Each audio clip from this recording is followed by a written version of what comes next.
je connais bien, qui, Kazim Kochazor, j'ai eu l'occasion, parce que je fais un peu de musique, de donner des petits concerts, y compris une fois à une fête dans une des maisons de retraite, dans le 12e arrondissement, et puis dans leur salle, dans une salle qu'ils ont quasi pour des gens qui n'étaient pas en maison de retraite aussi.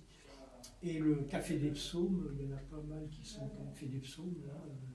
J'ai eu l'occasion de temps en temps d'aller jouer le dimanche après-midi en concert de jazz et de musique lesbienne, mais enfin surtout de jazz. Alors là, j'ai déjà présenté le petit livre que Camilla vient d'évoquer. Ce n'est pas un pavé, comme on dit.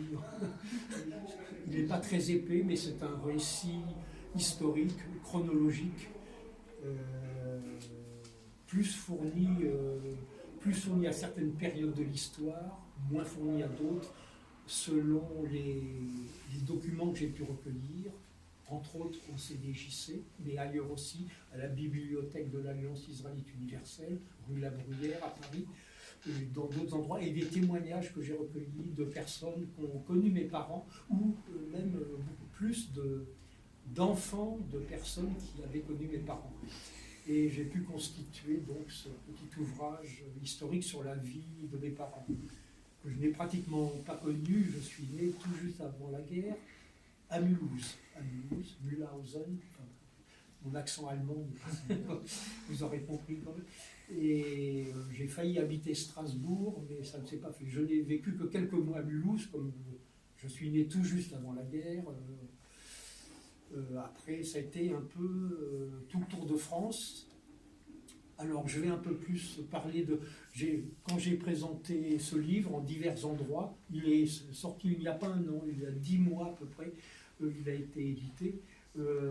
J'ai parlé surtout de son contenu, enfin brièvement, schématiquement, de son contenu, de mes parents, et où j'apparais de temps en temps. Enfin, je parle des présentations que j'ai faites de ce livre. Là, je vais essayer un peu plus parler de moi, moins de mes parents. Alors, donc, né à Mulhouse, je fais une parenthèse, mes souvenirs réels, moi, commencent après la guerre. De cette période-là, toute la guerre de 1939-1945, j'ai pas de souvenirs. Il commence qu'à partir de 1945. Alors, les choses étant ce qu'elles sont, l'entrée, la guerre en 1939, l'entrée de l'armée allemande en Alsace d'abord, Belgique. Alors, ma famille est partie, comme beaucoup d'Alsaciens, comme beaucoup d'Alsaciens, juifs ou non juifs, et sont partis souvent vers Périgueux, la région de Limoges, Périgueux. Notamment, où il avait été prévu, en cas de conflit, des centres d'accueil. La population juive d'Alsace va aussi là. Après l'armistice qui est signé en 1940 entre la France, dirigée à l'époque par le maréchal Pétain, et l'Allemagne, les Alsaciens, donc l'Alsace est occupée par l'armée allemande, nous sommes en 1940, les Alsaciens peuvent revenir en Alsace, mais évidemment pas les Juifs. Les Alsaciens juifs, par définition, c'est exclu qu'ils reviennent, mais ils ne veulent pas revenir, bien qu'ils aiment bien leur région d'origine, l'Alsace. Alors, de Périgueux, ça a été un peu un périple à travers toute la France. À Nantes, nous sommes allés, à Nantes, à Toulouse, à Bordeaux, à Villeneuve-sur-Lot, dans le sud-ouest, à Marseille. Je vais revenir sur Marseille.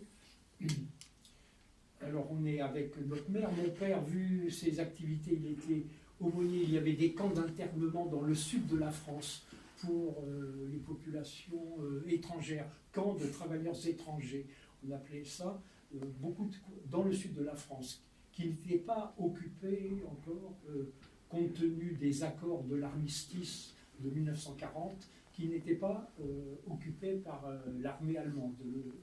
Ce qu'on appelle la zone sud, la zone libre, comme on disait à l'époque, je ne me souviens pas, elle ne le sera plus après quand l'armée allemande entrera dans cette zone du sud de la France.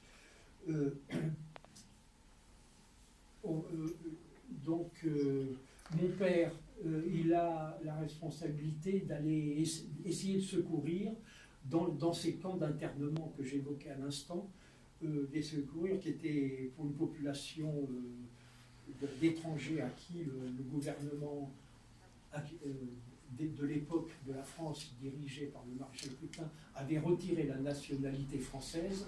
C'est quand il y avait beaucoup, notamment, entre autres, des républicains, des Espagnols qui venaient de l'armée républicaine espagnole, qui avait été défaite par les troupes de l'armée du général Franco en Espagne, et qui étaient venus se réfugier dans le sud de la France.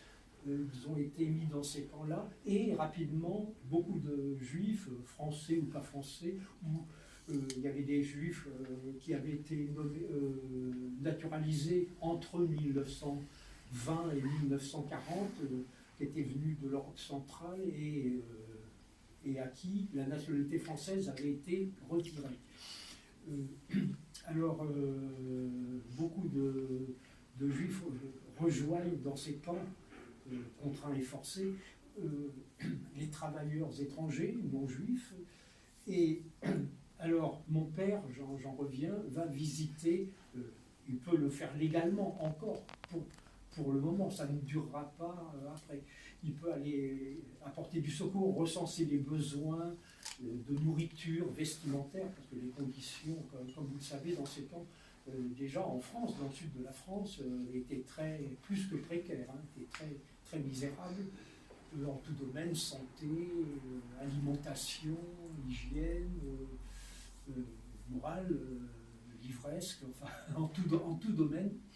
Et alors mon père il a aidé toute une équipe d'aumôniers, d'autres aumôniers, dans cette région de Marseille, de Montpellier, de Gurs.